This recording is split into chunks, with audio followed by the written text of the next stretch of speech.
Ini negeri Indonesia, Bintu Tarim. Anak perempuannya Kota Tarim. Kota Tarim siapa itu? Kota apa itu? Kalau anaknya kaya raya begini, harusnya kaya raya itu Kota Tarim. Kaya apa tidak Kota Tarim? Miskin. Kalian orang bodoh. Yang pintar itu orang pelosok. Yang pintar itu orang Riboyo. Yang pintar itu Sidogiri. Yang pintar itu adalah Syekh Nawawi Tenar Al-Bantani. Yang pintar itu santri-santri kita. Mereka hanya punya sahirun, menyihir bahwa kami lebih mulia dari kalian, kami lebih hebat dari kalian. Ilmunya nggak ada. Tapi anehnya masih banyak kita yang bodoh spiritualnya. Bodoh. Katanya mereka turunan dari mana? Nabi itu orang Arab, wajah kalian bukan Arab itu. Ngaca dong. Kalian Arab apa bukan? Tes DNA-nya aja bukan orang Arab, orang India, orang Kaukasus. Ini apa ini artinya? Artinya mereka bukan turunan Nabi, wajahnya bukan wajah Arab, wajah India. Tes DNA-nya haplogrup G, orang mana itu? Orang Kaukasus.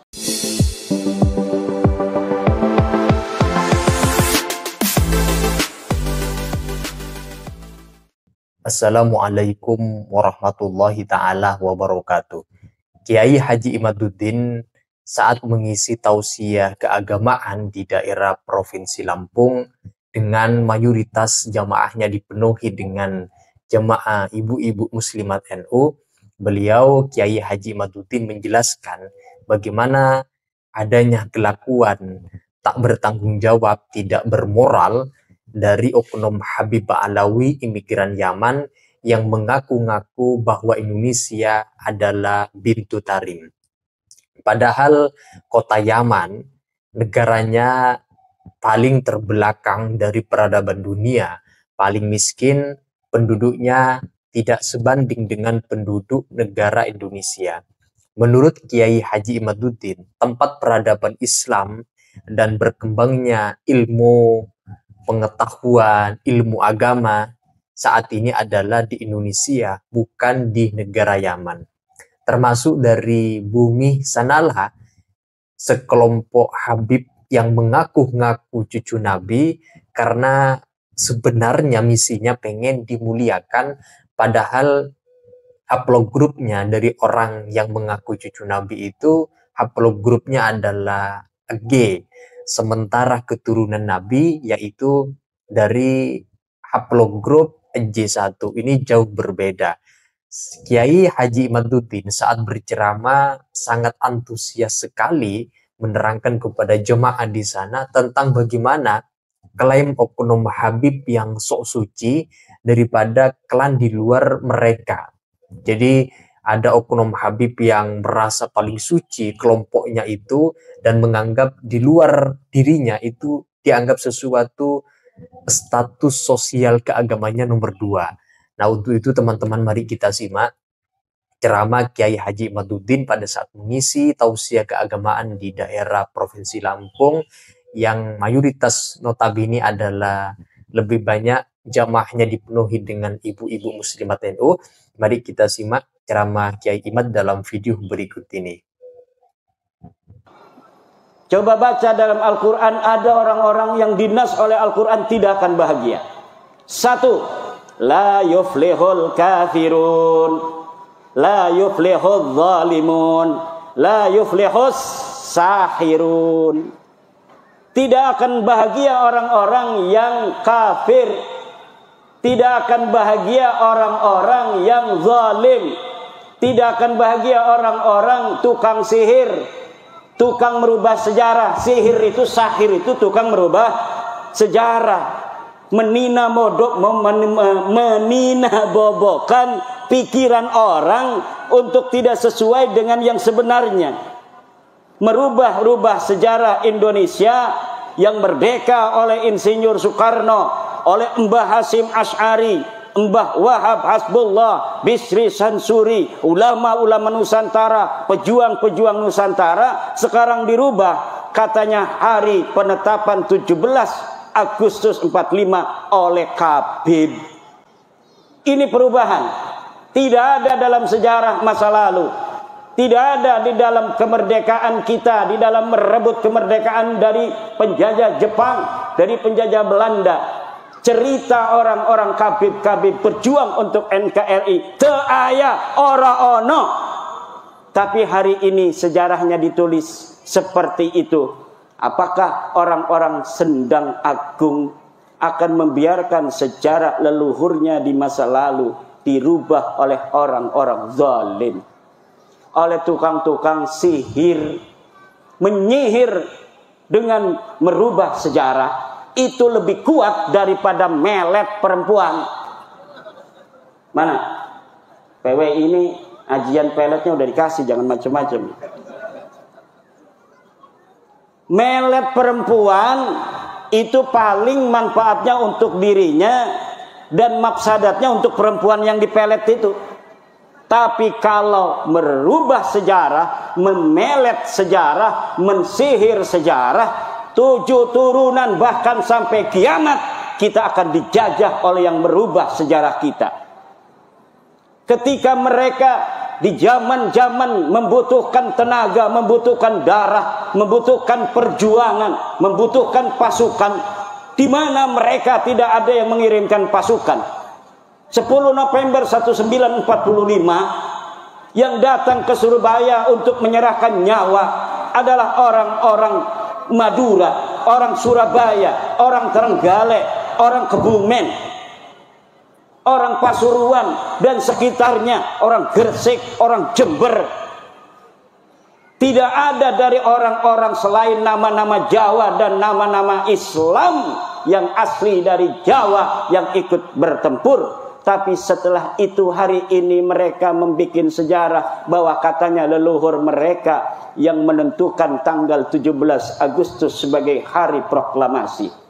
Mereka menulis sejarah bahwa sesungguhnya mereka adalah orang-orang yang di balik layar kemerdekaan Indonesia. Pejuang itu di depan layar, bukan di balik layar. Di balik layar itu kedustaan dan kebohongan.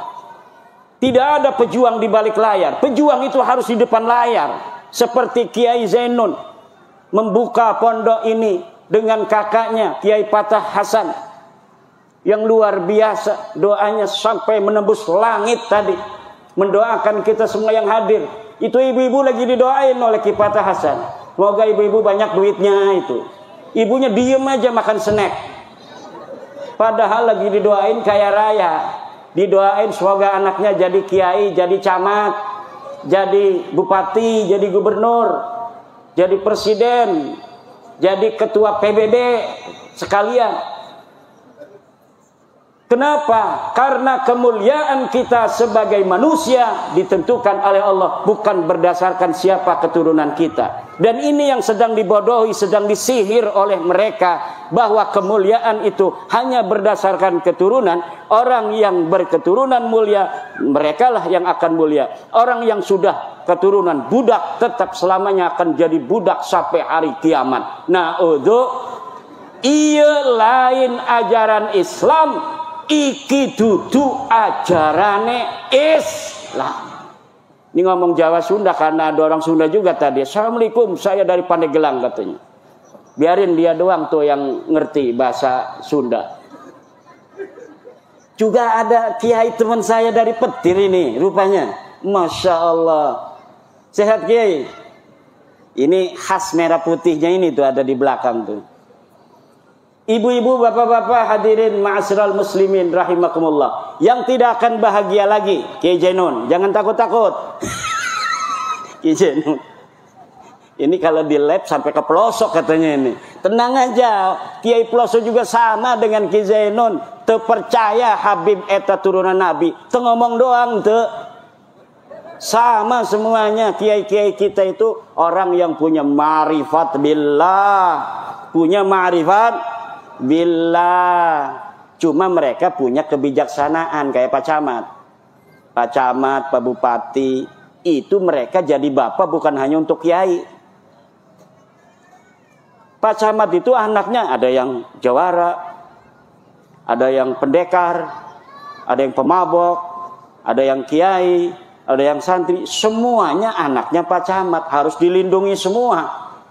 Makanya dalam setiap desa kadang-kadang Pak Lurah bikin taman bermain. Kiai mah gak bakal bermain-main, itu hidupnya hanya untuk zikir pada Allah. Tapi kenapa Bapak Kepala Desa itu bikin taman bermain? Untuk orang-orang yang gak bisa zikir. Dia bisa tenang kalau ada di taman. Sedangkan manusia itu perlu ketenangan. Kalau kiai nggak keluar rumah dia 2 bulan juga dia biasa-biasa aja. Kenapa? Punya kedekatan dengan Allah yang dia tidak membutuhkan hiburan apapun. Tapi manusia tidak sama.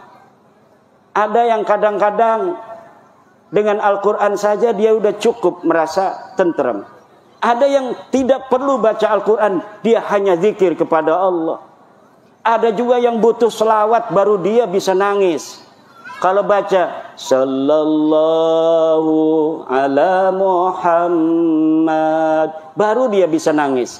Kalau yang baca selawat Kiai Fatah Hasan, Allahumma sholli ala sayyidina, dia enggak nangis. Padahal bagi orang yang sudah mencintai Rasulullah, tidak penting suara enak ataukah tidak. Ketika disebut nama Muhammad, maka dia langsung ada setrum jepret kepada baginda Nabi besar Muhammad sallallahu ala Muhammad.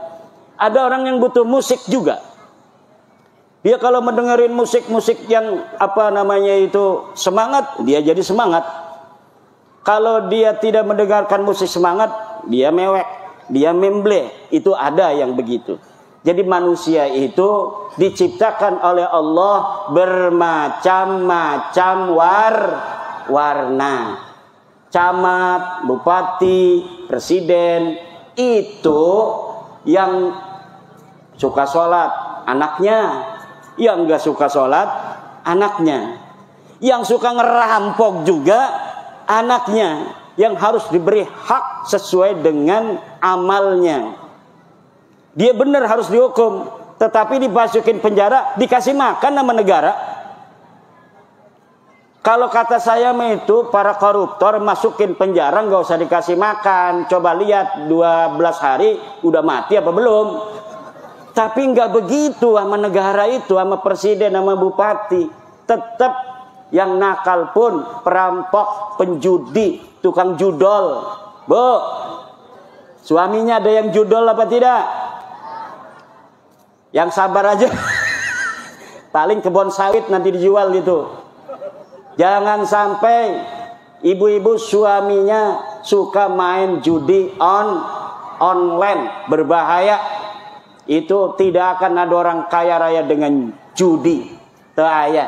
Kalau pengen kaya raya, nanam sawit, jual, celengin. Nanam padi, jual, celengin. Nabung 5.000, kaya raya nanti. Guru-guru, insya Allah jangan khawatir. Dana bosnya tidak akan dikurangi karena efisiensi. Amin ya rabbal alamin. Tenang aja. Negara kita kaya raya, Bu. Negara di dunia ini yang paling kaya raya adalah Indonesia. Jangankan pohon, tongkat saja itu ditanam akan jadi pepohonan. Ini negeri kita Indonesia, makanya banyak orang yang pengen ngaku-ngaku ini negeri adalah negeri mereka. Ini negeri Indonesia, Bintu Terim. Anak perempuannya Kota Tarim. Kota Tarim siapa itu? Kota apa itu? Kalau anaknya kaya raya begini, harusnya kaya raya itu Kota Tarim. Kaya apa tidak Kota Tarim? Miskin.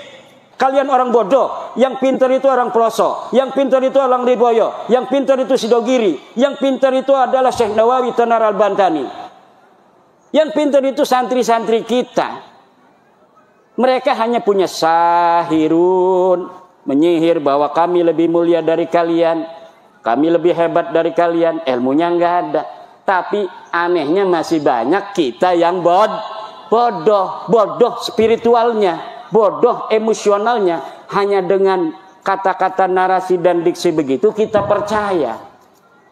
Katanya mereka turun Nabi, turunan dari mana? Nabi itu orang Arab, wajah kalian bukan Arab itu. Ngaca dong, kalian Arab apa bukan? Tes DNA-nya aja bukan orang Arab, orang India, orang Kaukasus. Ini apa ini artinya? Artinya mereka bukan turunan Nabi, wajahnya bukan wajah Arab, wajah India. Tes DNA-nya haplogrup G, orang mana itu? Orang Kaukasus. jalur lakinya. Jangankan turunan Nabi Muhammad, turunan Nabi Ibrahim aja kagak. Kalau orang Indonesia ini kemungkinan besar adalah keturunan dari baginda Nabi besar Ibrahim alaihis salam. Ceramah dari Kiai Haji Imaduddin yang barusan kita simak, beliau mengatakan bahwa oknum Habib Alawi suka mengklaim bahwa seolah-olah Indonesia ini adalah Bintu Tarim. Padahal kalau kita perhatikan, kata Kiai Imaduddin, kota Tarim itu adalah kota yang miskin, tidak sama dengan di Indonesia. Kalau di Indonesia, nanam apapun itu tumbuh. Nanam tongkat itu jadi pepohonan. Sementara di Tarim itu gersang tandus. Tetapi yang menarik dari ceramah Kiai Haji Imaduddin ini selalu menyampaikan di mana-mana bahwa Indonesia ini jangan sampai diklaim oleh siapapun termasuk oleh imigran Yaman yang mengaku-ngaku seolah-olah Indonesia ini menjadi milik daripada orang-orang Yaman atau orang-orang kota Tarim. Yang kita sudah tahu bahwa oknum Ba'alawi ini suka mengklaim bahwa seolah-olah Indonesia menjadi bagian daripada mereka. Padahal sejarah tidak pernah mencatat bahwa imigran Yaman punya jasa terhadap kemerdekaan Republik Indonesia. Nah itu saja teman-teman, silakan kalau kalian ingin menyampaikan pendapat terkait dengan ceramah dari Kiai Haji Imaduddin yang barusan kita simak. Silakan tulis pendapat kalian di kolom komentar. Sekian dari saya. Wassalamualaikum warahmatullahi wabarakatuh.